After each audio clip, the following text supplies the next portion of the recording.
Well, you've heard this story before. Glitches at the polls, this time during early voting for the special election to fill the seat for the late Congressman John Lewis.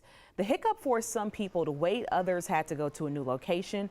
One of the issues involved the poll pads. Fulton County election officials say the problem was due to a technical error and the vendor is to blame. The Fulton County Board of Elections making some big changes to polling sites for November's presidential election. The list of changes include 40 new voting sites. More than 100,000 voters will have to report to a new precinct. The Board of Elections says it wants to avoid the issues we saw during the June primary. You remember that. The board said that these changes will increase the total number of polling places for the November 3rd general election. If your polling location is changing, the Fulton County Board of Registration and Elections says it will let you know by mail.